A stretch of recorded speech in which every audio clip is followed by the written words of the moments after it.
The next generation updates for Fallout 4 is on its way, and it's releasing in 2023, believe it or not, and funnily enough, we haven't really had much info about the game yet, but we do have some, and in this video, I'm going to be going over absolutely everything we know so far about the Fallout 4 next generation updates for PlayStation 5, Xbox Series X and S and PC, and then I'll be going over what to expect, so that includes comparing it to other next generation updates, going over how they work and how this will work with Fallout 4, and then I'll also be going over when we can expect it to release. So standard stuff about, what we can expect from this Fallout 4 next generation update and when we can expect it as well. So first of all, we'll go over absolutely everything we know so far. So let's waste no more time and let's get straight into the video. So to start things off, I'll read out exactly what we have from Bethesda, and they have said this: prepare for the future. A next gen update is coming to Fallout 4, coming in 2023.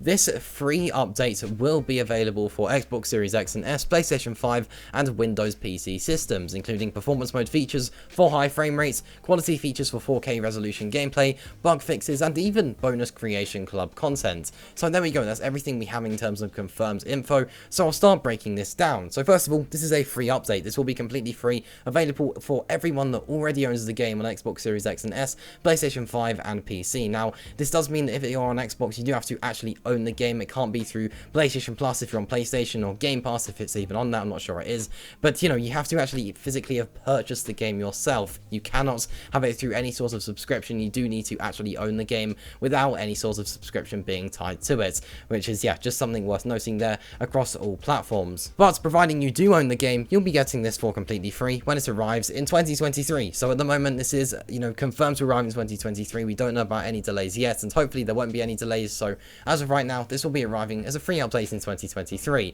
And first of all, this will include performance mode features for high frame rates. Now, high frame rates will either mean 60 or 120 frames. We don't know yet. For PC, that doesn't matter, of course, but this is obviously big for PlayStation 5. Not so much Xbox Series X and S, since there's already an FPS boost feature, but in terms of PlayStation 5, this is big. At the moment, the game just runs at 30 frames per second, which is never nice. So being able to play at high frame rates of either 60 or 120 will make a massive difference, particularly for a game that's mainly in first person. So yeah, that's all we know about high frame rates, and like I mentioned, this could either be 60 or 120, possibly 120, since they said high frame rates. I'm not sure they'd say that if it's just 60, since that's not, insanely high, but either way, we don't know what will really happen with that.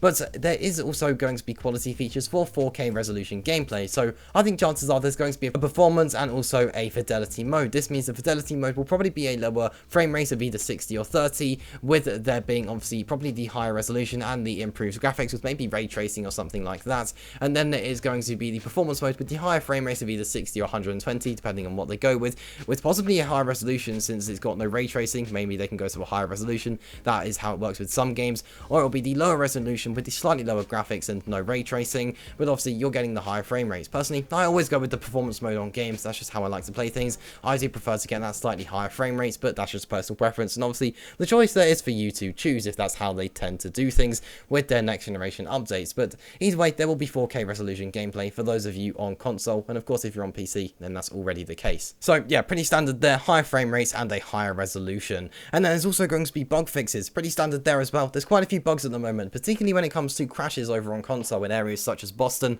Those need to be fixed, and hopefully Bethesda will fix those, since it's been what, 7 years now and they're still not fixed. Those need to be fixed, and hopefully they will be with this next gen update. And there's even going to be bonus creation club content, like they've said. At the moment, we have no idea really what this means. Probably just a bit of extra, implemented mods into the console game and everything like that. Just mods implemented officially that Bethesda really like, and maybe we'll get more mod space as well on console. That would also be really nice. But that's pretty much everything we know in terms of confirmed info about Fallout 4's next gen update. It's going to be free. It's hopefully going to be arriving in 2023. It's for Xbox Series X and S, PlayStation 5 and Windows PC systems, not macOS, although you'd never really expect that. There's going to be performance mode features for high frame rates. There's going to be higher resolutions for 4K, bug fixes, and even bonus creation club content. And hopefully that bonus creation club content might even feature on the older consoles, like with The Witcher 3, which we'll get into soon. But yeah, basically that's everything we know in terms of confirmed info. But now let's get into what to expect from this. And first of all, we're going to look at some other next generation updates for games. We'll be using a PlayStation 5,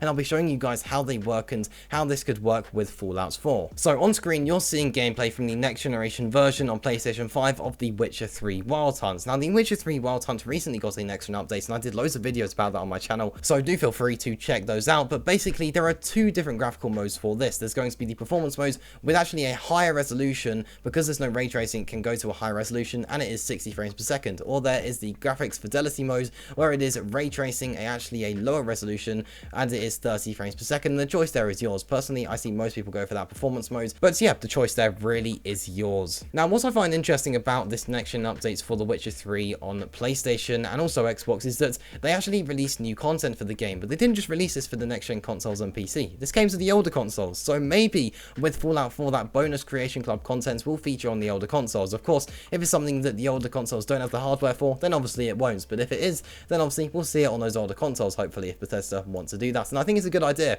to do that. It just makes sense to be able to support those players still on the older consoles, and it definitely, gives the company a very good impression and reputation. But either way, that's a bit of gameplay of how The Witcher 3 Wild Hunt works over on PlayStation 5. The action update's pretty standard, and now we'll look at Ghost of Tsushima. This is another pretty standard one. We're just getting improved loading times, improved resolutions, slightly improved graphics, and there is once again a graphical and also a performance mode. The performance mode being 60 frames per second, the graphical mode having the improved graphics, but in this case it is actually a higher resolution, and of course you are also getting 30 frames per second, so that's where the downgrade is. But then of course, if you want 60 frames per second, the performance mode is there for you to choose. Now, this version was actually paid for. Interestingly, you did have to purchase this, but it did come with a new DLC. Basically, if you got the director's cut of Ghost of Tsushima, then you got the next generation version of the game, and of course you also got all of the DLC along with that. So you could argue that that's really worth it, since obviously you're getting new DLC along with an improved version of the game, along with the base game as well. So not too bad there. For about £15, I think that's absolutely fine. But obviously with Fallout 4, it's going to be free, so that's even better. And then on screen now, you're seeing gameplay of GTA 5, the expanded enhanced version. A lot of controversy around this, since this was paid for, and it's the same game that we've had for, what, about 10 years now. And this actually has 3 different graphical modes. First of all, there is the performance mode. This is 60 frames per second, and it is pretty much always stays at 60, and it has the lowest graphical capabilities. Then there is Performance RT, which is the performance mode, but ray tracing is enabled. So the graphics are fairly similar, other than of course ray tracing being enabled, making them better graphics really. But basically it's uncapped at 60, but you're not always getting 60 frames per second. At points, in more demanding areas, it will drop down to the 50s or the 40s, but in other areas it will go up to 60 frames per second. So personally, I always use Performance RT on Grand Theft Auto 5. I find it to be the best option and the midpoint, and a great midpoint as well. But then there's also the fidelity mode, where you're getting advanced reflections, you're getting ray tracing, the highest resolutions, the best graphics, but at 30 frames per second, which is of course where the downgrade is. But the choice there is yours. But unfortunately, this was paid for, and you did have to pay quite a bit of money to get this, unless you have PlayStation Plus, and you can get GTA Online, just the online, for free with next gen. But for the story, you have to pay full price. You got to pay, what, about £25 to get this. Definitely too expensive, definitely a bit scummy by Rockstar there, but it is what it is. And at the end of the day, it was a decent next gen upgrade, but definitely not worth the price that it had. But yeah, that was just an example of what we can expect in terms of how this next gen upgrade could work, by looking at some of the other popular next gen upgrades that have recently released. So finally, let's talk about release dates. And we recently got the release date for Starfield, which is the 6th of September of 2023. And to put it simply, I think this will release after that, and I think this will release at the end of November or in December, since they're going to wait for that Starfield hype to die down a bit and then release the Fallout 4 next gen update, just so they're getting the best of both worlds. Of course, it could release before September. That's always a possibility, but I find it unlikely, since we have barely any info at the moment, and we're getting pretty close to that September side of things. So I think it's unlikely it will release that soon if we don't really have much info. But of course, I could be wrong, and it could release, next week. Maybe I'm wrong, they'll just give us some info, they'll release a trailer, and bang, a month later, we actually have it before September. But I do think it will release